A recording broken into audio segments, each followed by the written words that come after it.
What's up, guys? Welcome to the Quick Diz Takes podcast, episode number 61. I am your host, Tim LeBeau.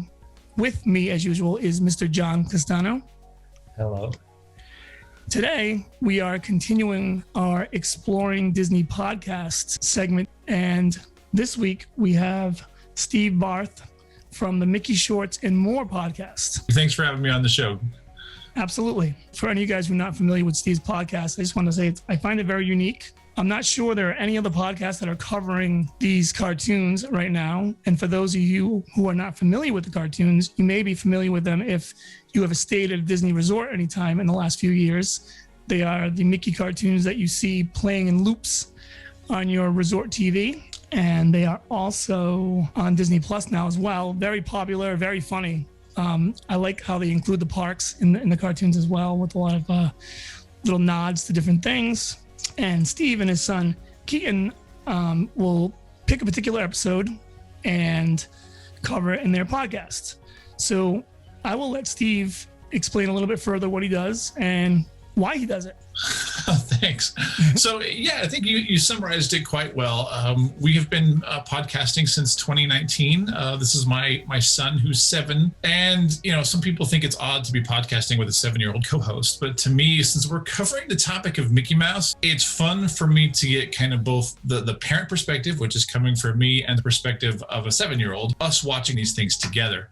The shows that we've been covering they came on in 2013 and have continued on since then. And we take one episode each week, watch it, laugh together, discuss like crazy everything we can with it.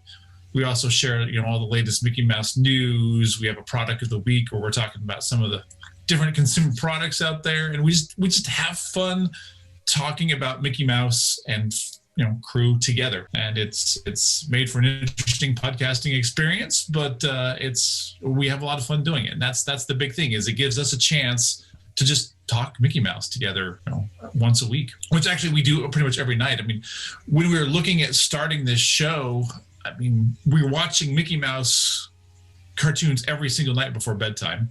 We're talking about it. We're laughing about it. We're like, why not just bring a microphone in and record these conversations so that we have them for posterity? So it just kind of started with that, and nobody else seemed to be talking about the Mickey Mouse shorts, which was a shame because they are so funny and so well done. So off we went, and now we just released episode 73 this morning. See, that's really cool. I think that I was actually just telling Steve before we started recording that I thought it was cool that he did it with his son, who I did not know was only 7. I knew he was young. I could tell by his voice and things like that. But I thought it was interesting, like I said before, that you guys chose kind of this topic to do for a podcast, because I think the first thing that would have came to my mind if someone would have came to me with the idea would have been, how do we do 15, 20, 30 minutes, whatever length of an episode on just one Mickey short? But Steve and Keaton have also added segments, interesting segments to go along with it. They'll talk a little bit about the news. And I really enjoy the product segment, actually, because this last one I was just listening to, you guys were talking about potential Mickey Lego sets, or rumors of potential Mickey Lego sets. And I think people like me would generally not know about that, I guess. But it's also interesting because, birthdays and holidays roll around and things like that. And those are definitely things that are worth discussing, or a lot of Disney fans like to collect if they have a heads up on it. But yeah, it's kind of this fun mix, because you've got, again, the two different perspectives, me looking at things as an adult and then a 7-year-old brain interjecting. So last night we were looking through the news, trying to figure out what to cover, and I'm finding all the different serious Mickey Mouse news stories, and then he spots one about a dog with Mickey Mouse looking ears, and he's like, oh, we've got to cover that. And I'm like, oh, okay. He insisted we have to talk about the dog with the Mickey Mouse looking ears. So into the news segment it went. See, now I think that's cool that you also, I would have never guessed, honestly, that you would have let, like, Keaton would be partaking in picking the headlines as well. Yeah, we talk about this stuff every night. Almost every day he's like, when can we record another one? When can we, when's podcast recording day? He absolutely loves it. And I'm a high school speech and debate coach, so I'm always preaching communication skills and public speaking and all that kind of stuff.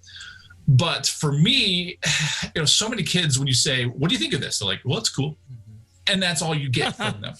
I like being able to teach him critical thinking skills so that when I say, what do you like about this? He can come back with a very specific opinion about what it was and why he liked it. And so when we're covering these episodes, granted, a little rocky probably in the beginning, but he's gotten a lot better, even, at the age that he is, to say, I like this and this is why, and have a conversation about it. So to me, it's a great thing. And I hope it serves him well in the future.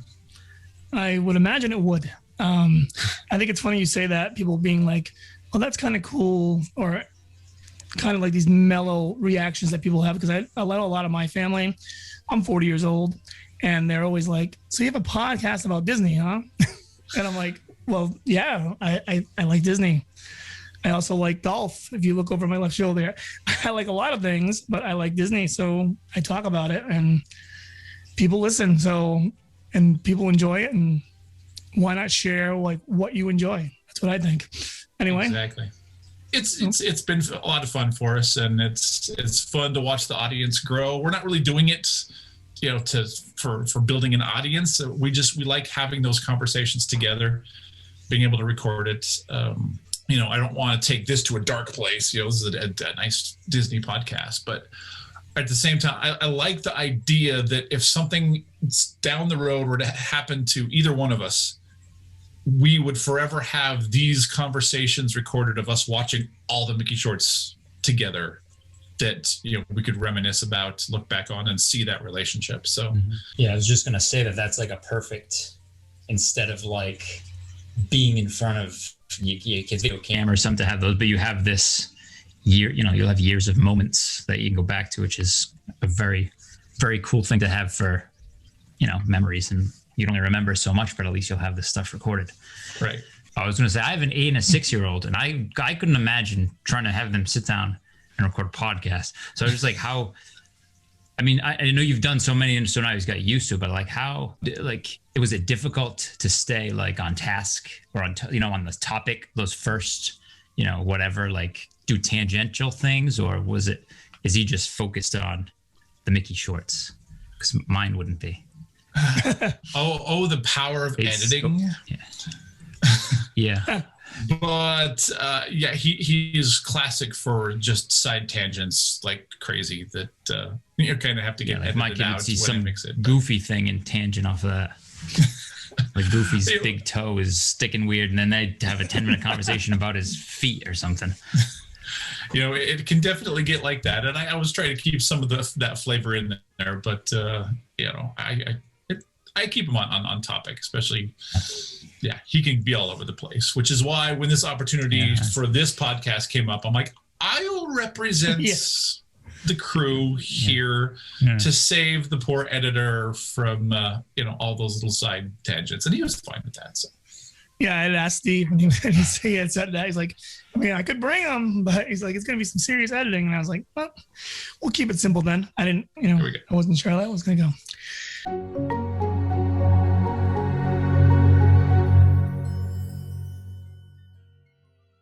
What's up, guys? It's Tim. Just here to remind you to check out our new website, quickdiztakes.com. We cover everything Disney, from our newest videos to our newest podcast, blog posts by contributors, and much more. And while you're there, do not forget to subscribe for the latest notifications on when new blog posts are posted and new videos go up. Of course, check out our YouTube page, Quick Diz Takes, and our Facebook page, Quick Diz Takes, along with Twitter at Quick Diz Takes for me, and at Palm Tree Skook for Sarah, Instagram at Quick Diz Takes Tim, and at Quick Diz Skook. And of course, if you like this, please like, share, and subscribe with friends. Thanks for listening, and now back to the show.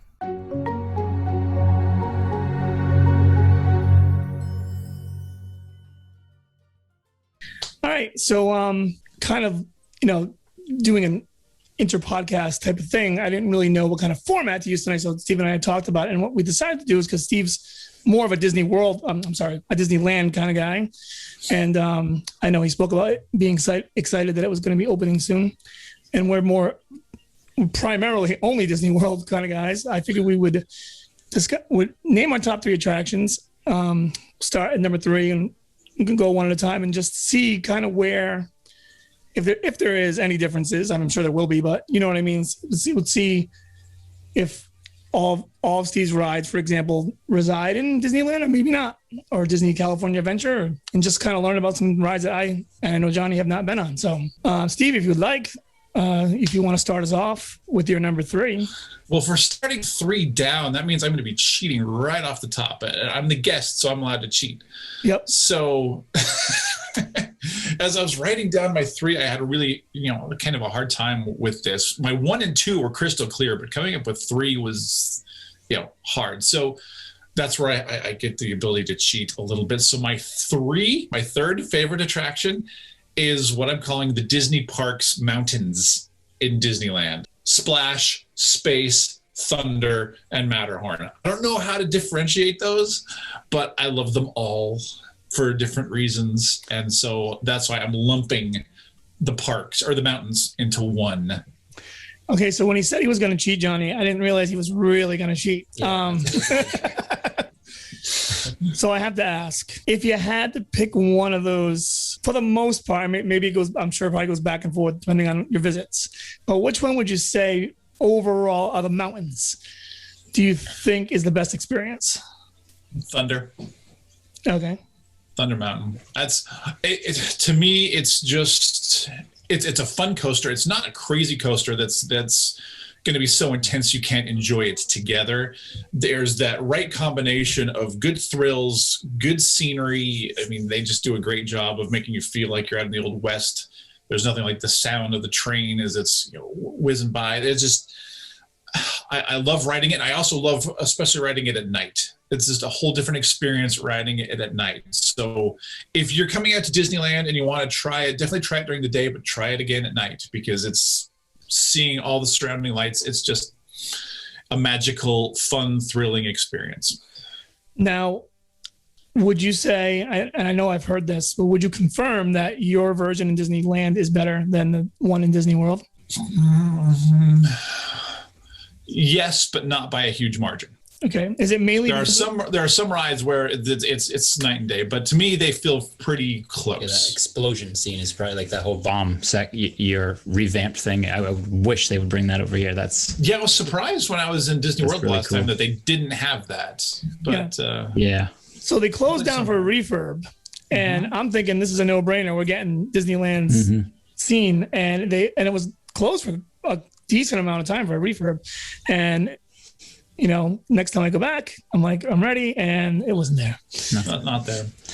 But definitely a better ride at night. Agreed over here as well. Especially, I don't know how it works in Disneyland, but in Disney World, when you go during the night show, Happily Ever After, for example, as going on now, you get to see pretty unique views of the fireworks if you time it just right. If you get on the ride just at the right time. Yeah, I've been on Thunder Mountain simultaneously with Fantasmic going on, and that brings you some spectacular views that as well, because that's in the rivers of America right next to you.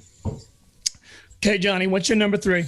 I would say Splash Mountain. I think I like I like the rides that are more story driven, that have a nice length to them. I like the nostalgia factor of that one with all the old animatronics, and then you get the little thrill at the end. I mean, the only thing I would say is normally you get wet. That might be the only thing I don't like about it, but the last 3 or 4 times I've been on, I've gotten very lucky, so I'll knock on wood. So but other than it, I just like what they're going to do to this Splash Mountain, more so in Disneyland than us. It fits in Disneyland beautifully, but it might be a little more difficult to fit the Princess and the Frog into our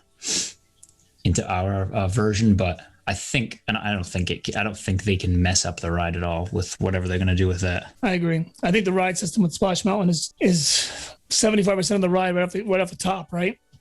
I mean, it's got plenty of room for dock ride elements and then decent thrills. It's pretty much the perfect ride in that sense. One of my favorite parks memories was years ago, prior to Keaton's surprise arrival. I was at Disneyland with my older 2 boys, and we were doing Splash Mountain late at night.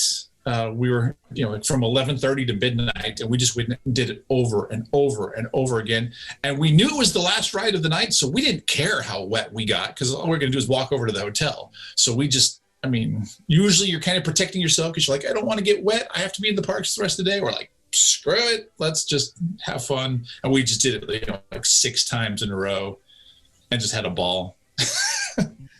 No lines. My number 3 is Tower of Terror. I'd never done the DCA version, and I know, well, it's not there anymore, but it's been reskinned, as most people know. But I know it was a little different, but the version that we have is outstanding, and you get to go, I like the idea that it's got the dark ride elements. The elevator actually moves out of the shaft and then into the drop shaft. I just like that it's got the Twilight Zone theming, and it's done really well. And I love a Twilight Zone. I watch it on Netflix all the time. And I used to watch it with my grandfather when I was a kid. And I don't think you're going to be seeing Disney doing anything like that ever again, as far as attaching itself to a third party like that, unless it buys said property. But overall, I think something like Twilight Zone, I don't think you'd ever see it, something like that, ever come into a Disney park again. If you think about it, it's kind of a weird combination as it is, in a sense, with the nature of the show and how the show is kind of dark.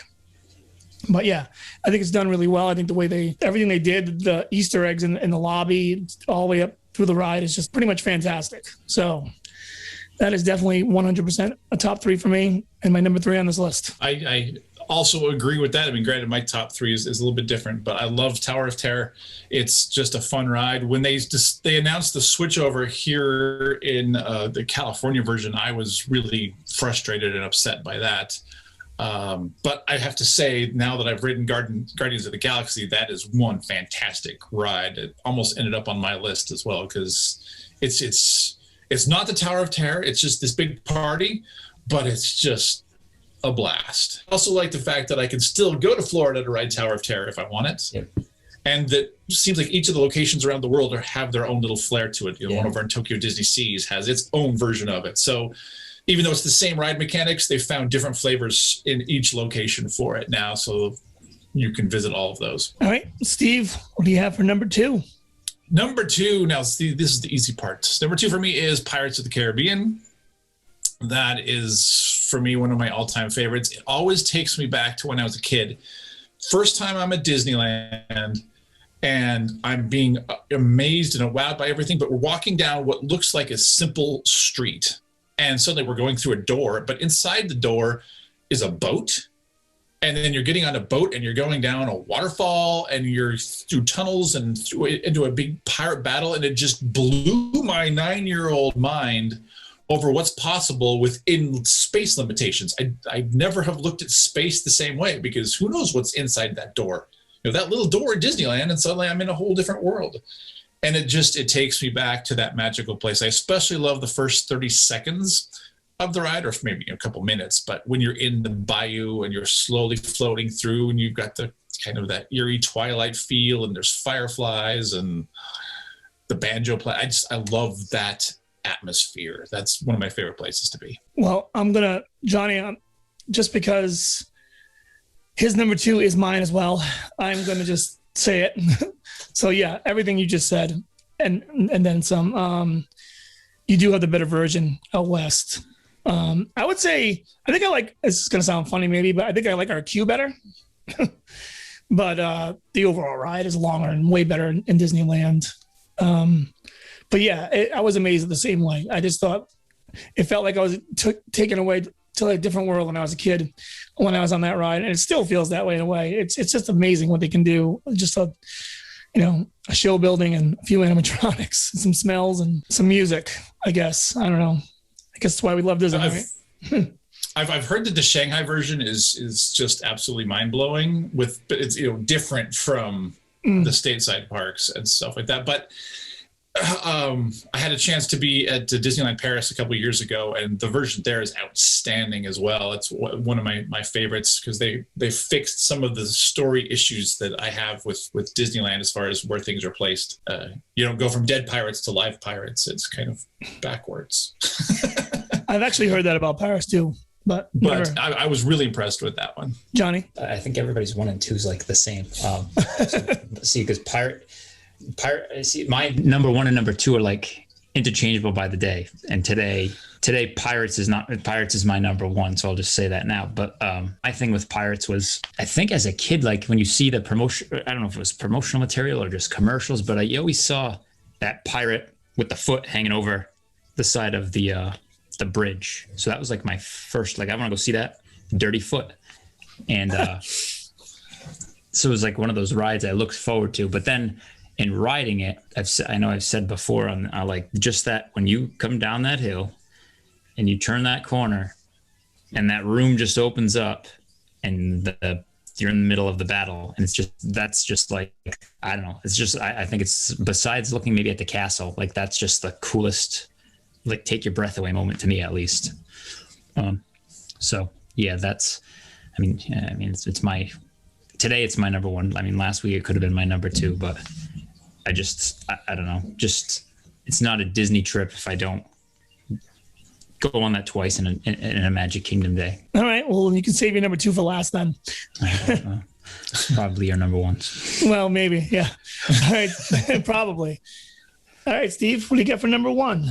I have a feeling that everyone's number 1s probably are all going to line up. And it's kind of like, if you look behind me, you can tell I'm a bit of a Star Wars nut. I'm a Death Trooper in the 501st. So I kind of go all out with Star Wars. But if you ask Star Wars fans what their number 1 Star Wars movie is, it's always going to be Empire Strikes Back. For whatever reason, everyone seems to be lined up on that one. And I feel like with the Disney parks, this is also probably going to line up. But for me, number 1, easy, Haunted Mansion. So it's kind of like the obvious answer, but I just, I'm a big Halloween nut as well. I love all the spookiness of it. But for me, Haunted Mansion, just, again, going back to when I was a kid, seeing ghosts in front of me and being like, how is this even possible? I could ride Haunted Mansion over and over and over again, and I just never get tired of it. There are some rides you're like, all right, I saw that, I'm good. But Haunted Mansion, I could just keep doing it. I love it. In fact, my home office even smells like Haunted Mansion because I had to get Haunted Mansion scent. Yeah, we have that too. to make me feel more at home in my office. So it's just, I love Haunted Mansion. It's my all-time favorite. Johnny? Yeah. Same. Well, it's my 2, but like I said, interchangeable. But yeah, that whole, the length of the ride, the whole story of the ride, and then you ride, and then you can even go online and like, really, what is the backstory of the ride? And you get these other, you get the bride and all this, and then you see, the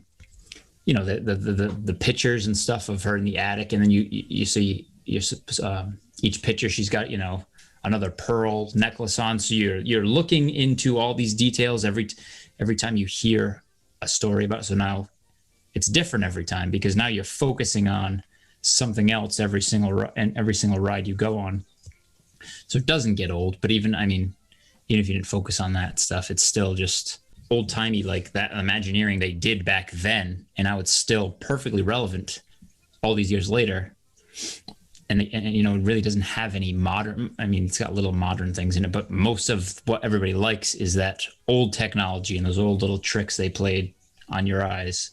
You don't have to worry about the CGI and the facial projections and stuff. It's all that like real, I guess, for lack of like a real live magic tricks type thing right in your face instead of these fake looking things. But it's just, you just like the whole ballroom scene. And a kid would never know how that is done, but like we know because we've seen it. But it's like, it's just crazy how even that works. And like part of me I would love to go see it, go behind the scenes and see it. But then it's like, no, I don't want to go see it because I don't want to ruin it. The Haunted Mansion is that, that's maybe the most iconic scene in any Disney dark ride. Actually, Steve, and just, I think with Disney fans, what we don't really realize is that that is really what the bread and butter is for us anyway. We're doing an elimination series on our regular podcast.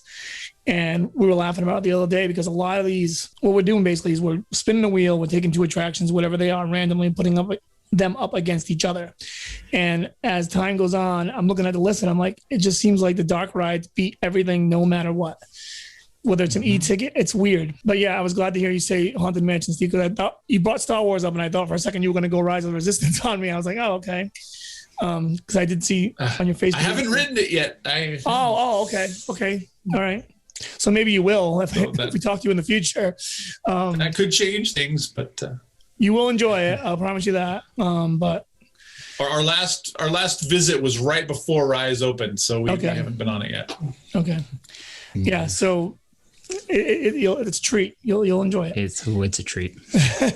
But yeah, Haunted Mansion. I mean, if you're listening to the podcast, you're not going to be able to see, obviously. But I know Steve can see my pops behind me. I got the large Ezra and Madame Leota, and basically any holiday or birthday, my wife always seems to be finding something Haunted Mansion related because she knows I like it.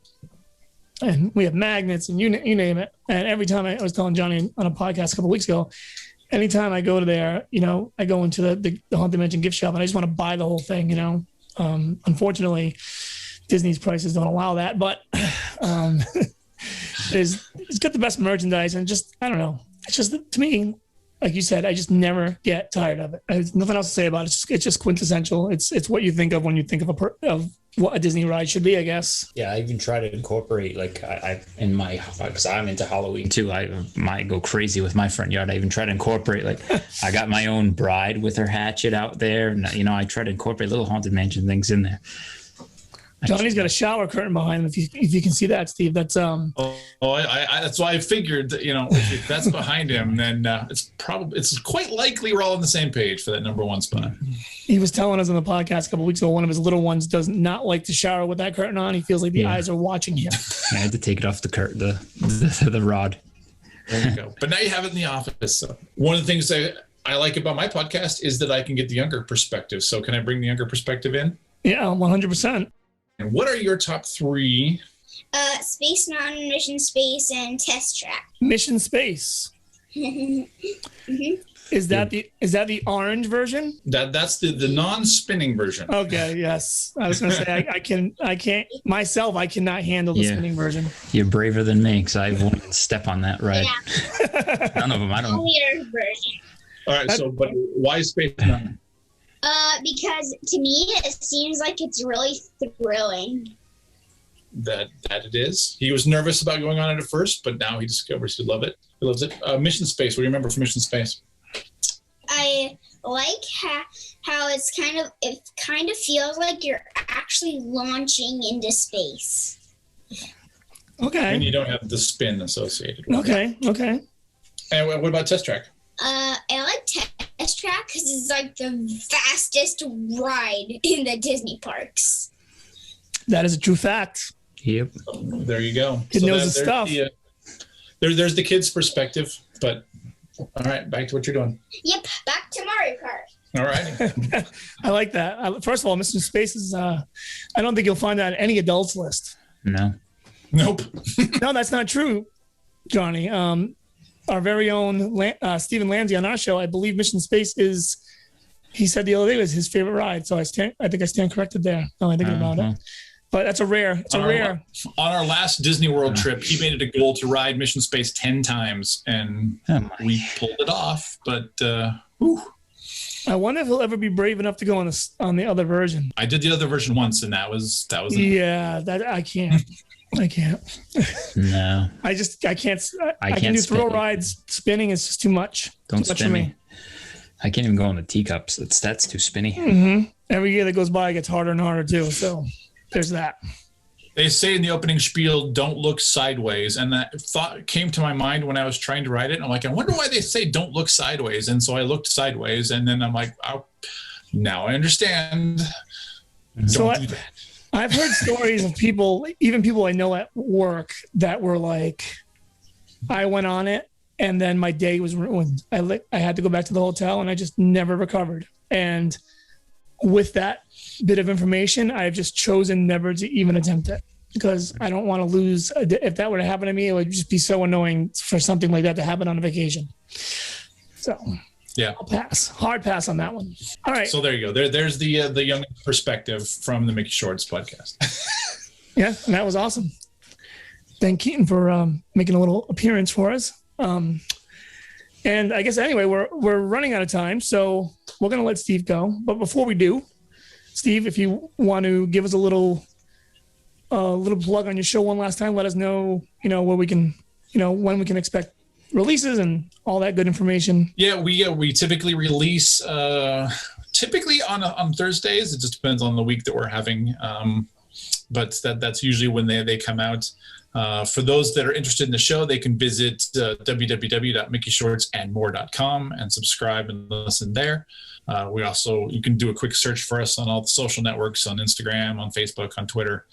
Just search Mickey Shorts and More, and we should hopefully pop up. So we do a different episode of the Mickey Shorts each week. Like I said, we just released Entombed this morning. Our next one up is No Reservations, if you're familiar with that short. And we just do a different one each week as we slowly work through the catalog. All right, cool. And definitely check that out, guys. Like I said, it's really unique and really cool. And I know there are a lot of fans of those Mickey Shorts, I being one of them. I know Johnny being one of them, and obviously Steve.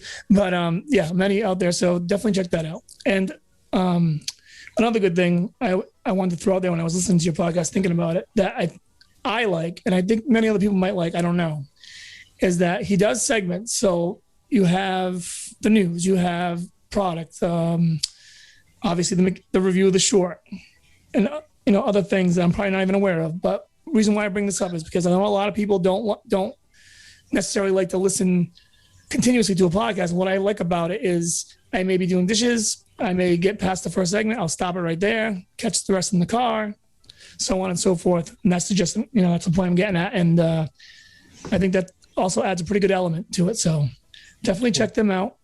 And Steve, thanks for coming on. Thanks for having me. Oh, absolutely. Absolutely. It was a good time talking to Disney fans. Yeah. Yep. Definitely. Especially from the West Coast. Well, you kind of have both perspectives, obviously, but mainly a West Coast, and you don't get that too much. So that's awesome. And so thanks for coming on, and we'll see everybody next week.